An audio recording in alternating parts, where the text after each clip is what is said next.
What's up, guys? Welcome back to Pit Podcast. Here we have our second episode of Q&A, questions from you guys that you've been leaving in our question form in the description below. Host Nathan, host Chris, and manager Ian. Let's get right into our first question. First question. No, then we gotta pause and wait for that.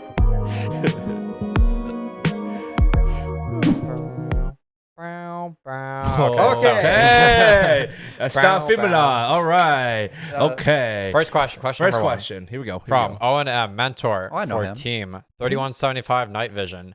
This one's a paragraph. I'm sorry, brother. As visions starts to become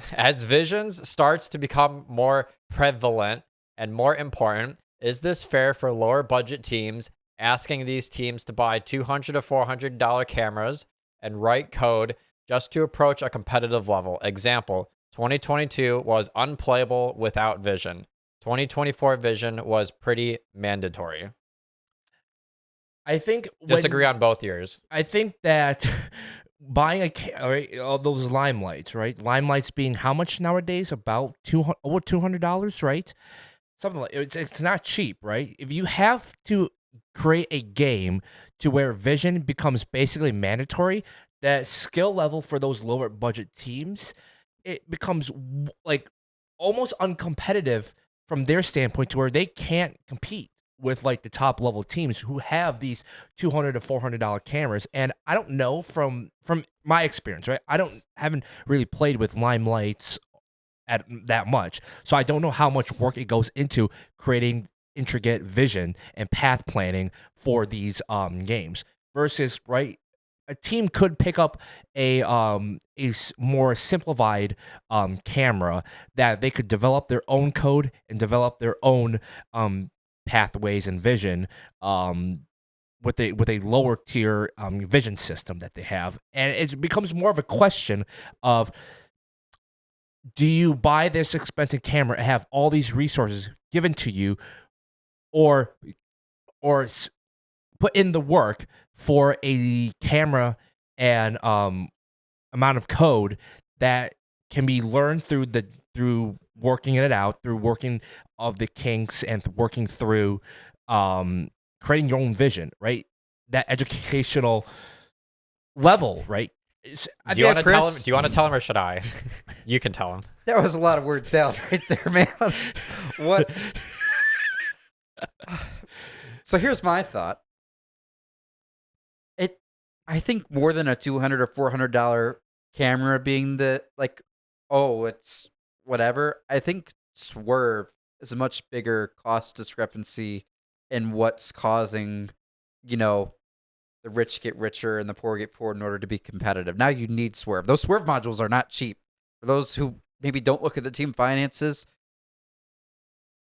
they're more than that $200 or $400 for the one camera per pop for a Swerve module. And then the Krakens to run them. Because nowadays everyone's all, you need Krakens to be that top of the line. Like, need brushless motors. Yeah. Can't name job. Yes, Chris, I disagree with you. I slightly agree with Ian.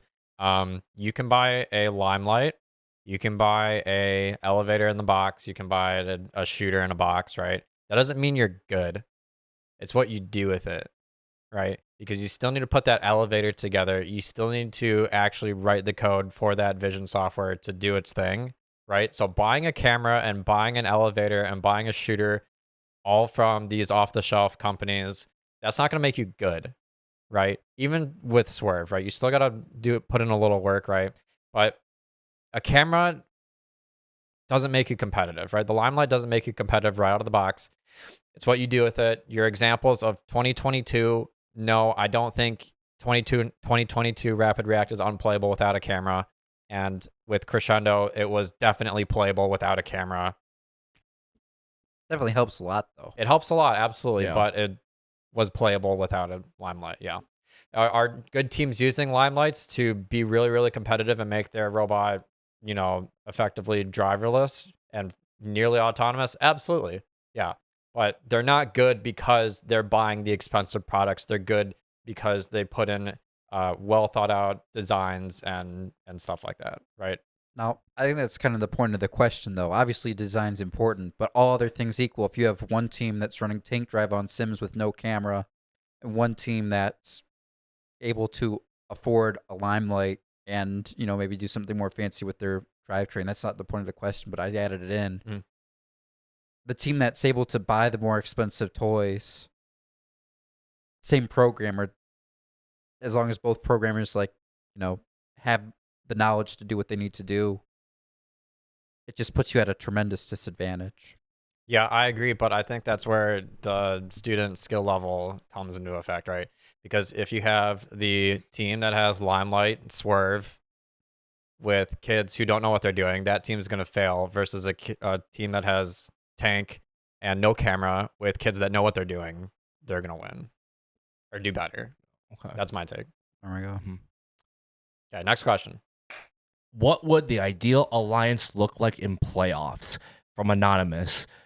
Now, to be fair, I'm a little confused by the question. Let's assume this year. This year. Okay, so Obviously, we know how the meta evolved towards the end, but I guess our dream That was alliance such a for the broad year. question. What would alliance look like to win? That's really dependent on What game? What game? What year? Right. So, Well, Reefscape, but yeah. let's Reefscape. This was asked back in January. We didn't Okay. get to it in our Mhm. last Okay, question. Uh-huh. So got it. Okay. Who wants to start? Reefscape, right? I think the ideal alliance is 3 offense. You needed to have two teams that's able to grab the cycle coral, right, either from the ground or from the loading station, and then the third bot to also support that scoring, whether it be L1 or fighting for the algae, and then everybody climb. That was basically towards the later season of competition, right, world states and all that stuff. That was the lines you had to have to win. Yeah, I agree with that. Yeah, 3 offense. One's doing left side curl, one's doing right side curl. Others getting the ball and then going to play defense or going to grab the opponent's balls, and everybody climbs. yeah, I'd say very similar. I'd say you definitely want 2 that can do algae very well. You definitely want 2, in my opinion, ideal alliance. They'd both have good floor intakes. Now, a good loader intake is better than a crappy floor intake that doesn't work. Don't get me wrong, but I think that helps your cycle times a lot. Between the 3 robots, as long as you get those 2 and 2, obviously all 3 need to be able to do coral. Someone should be able to do L1 coral very well if you're going to succeed on Einstein. Okay. So next question. Oh God, it's for my kid. This came from Sir Captain Jack from 1180. Jack, how'd you find us? How'd you find us? Gee, That's I wonder. crazy. That's crazy. What's the best free pit handout merch? Buttons, pins, wristbands, stickers, candy, etc. Best free pit handout. Water from Fully Freeze. That is a big one. That is huge. Get your Fully Flare on shirt today. Yeah. Matchsticks from Fully Flare. Coming soon. No, I can't say that. Nope. I'm not in Fully Flare. This year and last year, there was a team that was giving out the little keycap clicker things.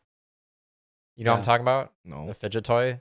Oh, It's a keycap with a key switch in it, and there's 3D printed case, and they just clicked it, and it's a little fidget toy. Oh. So I think that was pretty satisfying. That was cool.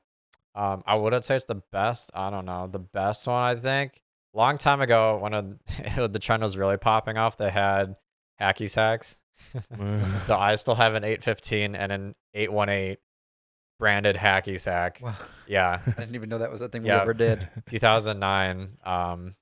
Yeah, when hacky sack was really popping off. So I think that's probably my favorite merch I've gotten in the pits. Yeah.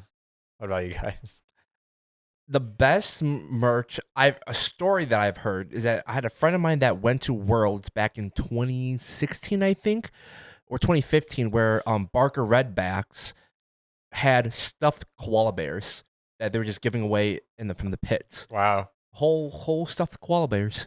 I thought that was pretty cool. Yeah. The best merch that I've gotten was back when 5053 Laker Robotics from Waterford had these white sailor plastic hats they would just give away, and people would wear them as if they're sailors.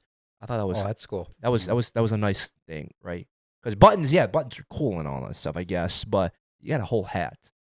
I'll kind of look at your hoodie. It's kind of maybe not the quote unquote best, but I think the most iconic, the little killer bee Oh yeah, antennas. yeah. That's pretty cool. Yeah. I think I also, especially back in the late 2010s, mid 2010s era when um safety was so big, anytime you could get candy out of people's pits in case you had low blood sugar. Mm.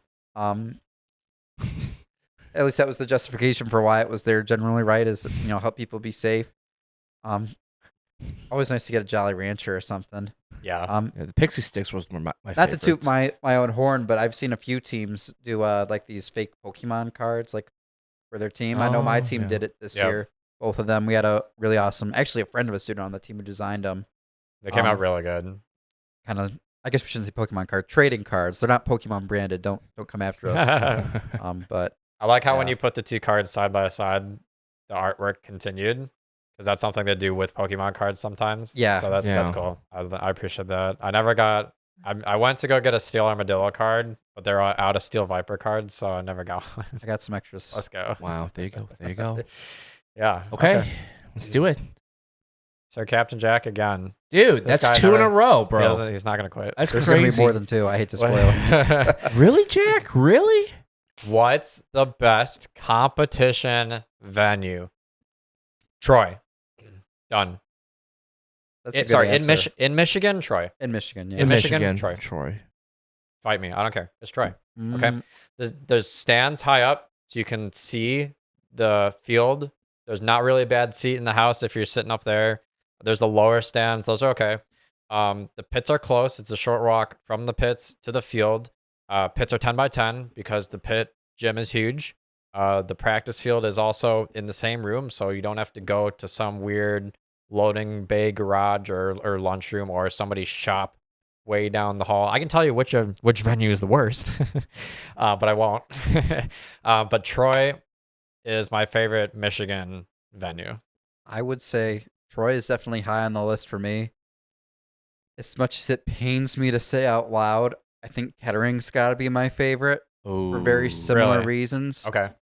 I think the stand's not going quite as high, kind of sucks a little, but you do have that upper level you can kind of go up to and look down from. Mm-hmm. Like you said, pits are right there, large pits. All the team lunches are right there too. It's kind of, I think, True. the same thing. The thing that sets Macomb back is the lunches are split. Some teams have to go down the hallway. It's not super far, but Macomb would be high on the list for the similar reason. It's all right there in one place, nice big open spot. Yeah. Yeah. Yeah. I really liked Macomb and Kettering too, and I think those would probably be my runners up. Yeah. But Troy gets the edge because those stands are elevated and you get a bird's eye view. Yeah. For me, I think it's Macomb and Troy. Macomb and Troy, again, same reasons. Right? Big space, close to the pits, Mhm. good views. Simple. Air conditioning would be the biggest kicker for me of best venue too. If you got air conditioning, you're already a leagues up from Yeah. everyone else. I've done some off seasons without air conditioning before in the middle of the summer here in Michigan. Yeah. Leave it at that. That'd be stanky. Stuff. That'd be stanky for me and Baba. Oh my God, is that Captain Jack again? Oh my god. Oh my God. Bro, do your homework. Stop going online. Chris, you want to read this one? I can. Who is your favorite team mascot in FRC? Hi, guy. Pie Guy. Pie Guy's pretty iconic, yeah. I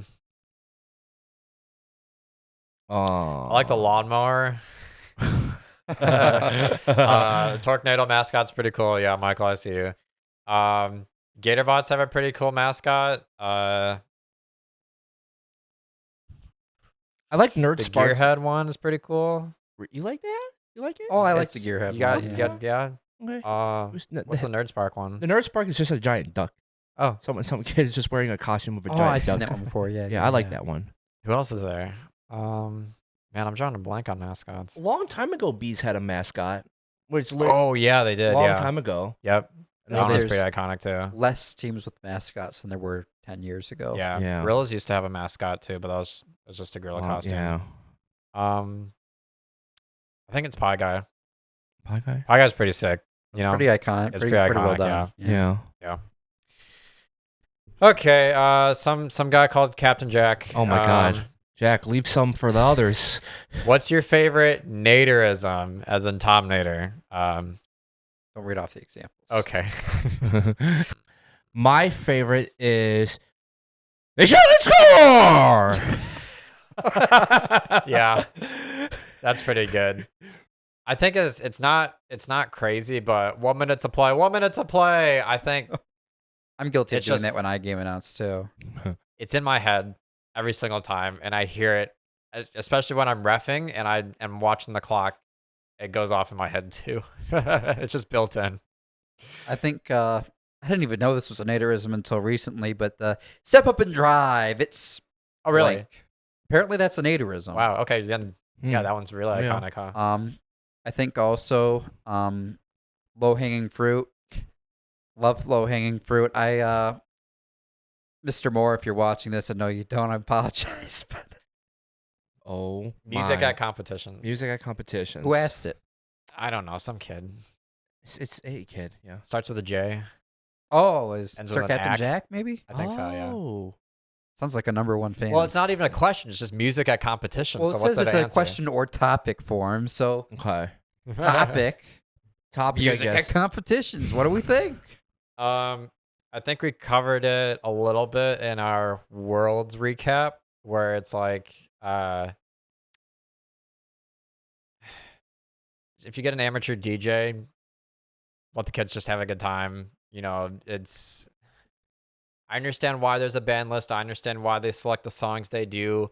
I think they can be a little bit more lenient and play some popular songs that kids are listening to these days. You know, pump it up. You know, yeah. just let's have some fun with But it. it's really a shame that back in the day, yeah, there was whole like mosh pits and like Congo lines of students dancing to all these fun songs, right? Were you ever in a mosh pit at an FRC event? I wasn't. I wasn't. I remember. There We was were a going to time. some different competitions. I don't know where you were seeing mosh pits. Yeah. No, there was like whole groups of students like together, just like dancing to whatever song there is, right? And nowadays, now it's like you have students dancing, they're having fun, sure, but it's not at the same level as like back in the day. Yeah, they don't dance like they used to. That's for sure. Yeah. Yeah. But I just wish the music selection would just be like more open. That's it. sometimes I wish there was a little more variety. Yeah. Depending on the DJ, sometimes you'll get the same song over and over and over again. And when you're like us and you're doing an event every weekend and you're hearing it every weekend Yeah. over and over, Makes you want to buy Subway. eat fresh. You don't want that. That was an insult. Yeah. You don't want that. But next question. Ooh, I know this person. Okay. Captain Jack? No, finally another person is actually an 1189 alum. Good friend of mine, Jamie L. Jamie, hi. What is the friendship lore? How did y'all decide to making a podcast? Y'all are wonderful humans. Keep this up, and it's always making me my day seeing a new episode. Well, funny enough, Jamie, the one episode that we had with Lily Ekman on, we actually kind of gave a little rundown of how Pit Podcast started. But to make short story short, me and Nate, we were getting teams onto the field from the pits at Gounette. We saw the microphone on a table. I picked it up, took it, and we started talking. And we started talking about random topics, and people in the pits were somehow listening. And basically, me, Nate, and Jason got together afterwards. Did a Zoom call. And did a Zoom call, and we called this at the Pit Podcast because it started in the pits. Then we wanted to grow and venture out to actually become an actual thing. So then we hired on Ian, Michael, Philip for the free services, which thank you so much for joining for free. That's a big help. I really want to go back to the pits and just talk on the mic again. Yeah, OG. That was where we came from. OG. Yeah. I mean, I don't know if anyone's at Belleville, and it hasn't come out yet, but might have a sequel to that that's been recorded. I don't know. Yeah. Oh yeah. That was a thing. It'd be fun to do it some off season. So if there's any ECs or VCs doing some off seasons and you want a Pit Podcast appearance, hit us up. Reach out to manager Ian or any of our Yep, contacts. I think we have an email in the description. Hopefully, contact@pitpodcast.com. Is that right, Philip? Okay, Yes. cool. He says Okay, yes. He yeah. says yes. Yep. Whatever's in the description. Okay. Yeah. From Epiphany, Team 172 alum and Michigan volunteer. What is your favorite game piece of all time? Oh, that's a tough one. Doesn't have to be a game you played or volunteered for. Epiphanies is the moon rock. Funny enough, we actually have a moon rock right here. This one is mine. This one's not a moon rock actually, but it's an empty cell because you can see it's orange and blue. So it's a bit more rare than the moon rock, which is orange and purple. There was 3 different ones that year, right? Yeah. Moon rock, orange and purple, empty cell, orange and blue, and the supercell, green and purple. I think the supercell is technically the rarest because that one was like, it was the bonus points is probably the one that everybody wanted. Holy crap! This is way crappier than I thought. Yeah, that plastic is Didn't make them like they used to. this sucks. I feel like they would have broken a lot. Oh, for sure. For sure they did. My favorite game piece, that one's probably up there. I think my favorite is 2005 Tetrahedral. Oh, you're going old, Those old man. those were big and cool, and yeah, I think they looked really hard to play with, but in reality, not as bad as everyone was thinking. I just think they were cool. Yeah. Yeah. That's a good answer. I think my favorite would be the frisbee. Honestly, I think the frisbee itself is quite challenging, alone to acquire and then what to do with it. Yeah. Right. However, if First is listening, I'm still waiting for my football game. Football game would Give be me a awesome. football as a game piece. You hear that? I want a football. It's gotta be coming soon. I want a football. It's Do you know gotta be how? coming. Yeah, that would honestly top 2015's year for engineering design. A football. An entire game can't compete with one football. Guys, I'm kind of surprised because that early 2010s, they were on that run of, breakaway with the soccer ball. And 2012 with everyone was a phone basketball, the frisbee. It was very much like Athletics. iconic athletic sport items or things that were supposed to look like them. And we never got football before Yeah. we got into the really themed eras of Stronghold and Medieval and that and so It on. happened. It could still I would say happen. mine though, right up there. We got the 2017 gear. I think anytime you get a weird game piece like that, it's really cool. I think the way those were kind of going on the little peg that went up to the airship and the different ways to hold it with all the holes in it, I think is kind of what sets it aside over something like we have the hatch panel up there and some of the other weird things, the little cube. The gear was pretty cool. I remember one team in that year, Steamworks, they had their gear mechanism. They were able to clock it and rotate it so that the spokes on the gear would align with the peg. So I think that was a pretty neat aspect of that game piece was, yeah, you could rotate it, manipulate it. Yeah. Cool stuff with that. Cool stuff with that. Let us know in the comments what your favorite game piece was. We got Roan B from 910, the Fully Freeze. What was the best game from an outsider / spectator perspective? The best game to watch. I think we've already kind of said it. It was before in a previous episode, with our game bracket. 2013 was awesome to watch. Like, you had flying frisbees, you had cycling, you had defense, you had teams that could climb on the pyramid, right? Yeah, I think 2013 was really good. I think, like we talked about last week, 2022, there's elements of that. The big ball's not quite as fun as the frisbees, but still a shooter with the monkey bars. Yeah. Similar vibe. I think watching the people on the airship in 2017 was cool. If fuel was bigger, I think it would have been more viable to be like a top choice there, but it was just the gears were not super exciting to watch cycle. Yeah. We're gonna go back a bit further. We're gonna go on a tour. Hey, old man. 2008, driving around, only can go in one direction. Placing the big balls, kind of drive around with the balls, then throw them over. I think that one was easy to watch. Yeah, Overdrive. Yeah, I think that was easy to watch. Did it make the most sense if you're seeing it for the very first time as a spectator? Maybe not, but I feel like you get a good hang of it, right? Next one, 2011. Locomotion with the inner tubes. Fun to watch, I think. Mini bots, cool as heck. Oh, yeah. Right? I think that one, a spectator walking up, didn't know anything about it first, could pick that up pretty easily, right? Put the tubes on the pegs, make your bot go up the pole, put it in order of the logo. You're seeing the logo everywhere. That was cool. 2012, I think, also made a lot of sense because most people are pretty familiar with basketballs and then get on the bridge and balance. 13, I could see, yeah. 14, probably not. 15, probably not. 16, yeah. Eh. 17, 18, 19. Yeah. I'd probably go with 11. I think 11 is pretty fun to watch, right? Okay. Minibots, sick. Oh, that was it? Yeah, that's it? Bro! Most of it was saying came from my kid.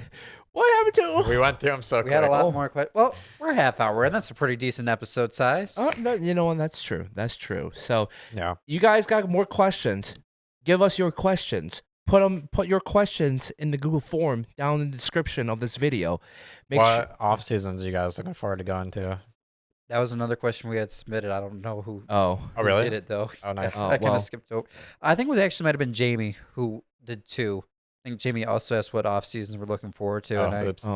Sorry, Jamie. I We were looking for I was looking for Big Bang. was looking forward to Big Bang. I think as a podcast that we kind of want to keep it a bit of a surprise where we'll pop up and say hi to people, though. No? Yeah, I agree with you. There's some that I'm looking forward to. Yeah, like Big Bang. All Stars. I'm excited to see what happens at All Stars, whether I go or not. Yeah. You know. Yep. What else is there? There's IRI.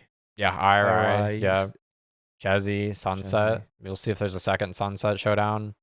I think Amanda Cullen's new one will definitely be yeah, interesting one to that's watch, out the now. Cullen's Cancer Clash. C3. Yeah. Yeah, excited to see who attends that one. Yeah. Since Northville will be having a event for the first time since 2012.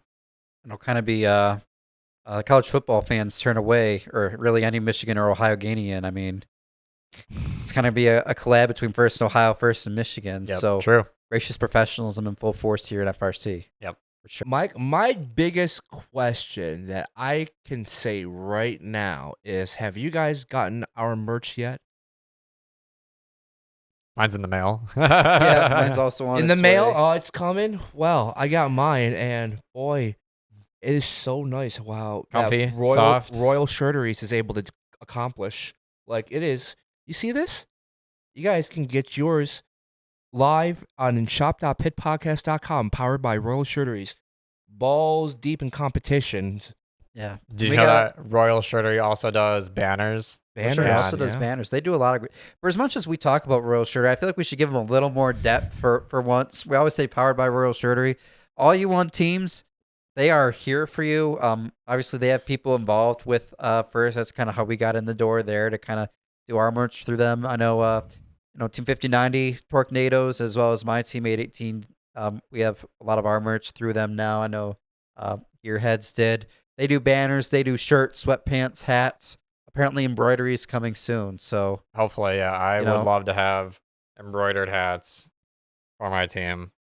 Yeah, That'd be cool. that'd be cool. sick. Let's wrap it up there. So thank you for joining. Remember to like and subscribe to our YouTube channel. Follow us on Instagram and TikTok. Fill out the question form if you have any questions for us here on Pit Podcast, and your question may get featured in our next Q&A video. Number 3, request a cameo from Chris on our cameo. Get your merch, new merch drop, hot and fresh, on shop.pitpodcast.com, powered by Royal Shirtery. Thank you, Pit Crew. We will see you at the competition. Ah! End card. Pit Podcast official. Double chocolate. ooh, Snuck it in there. chicken bake.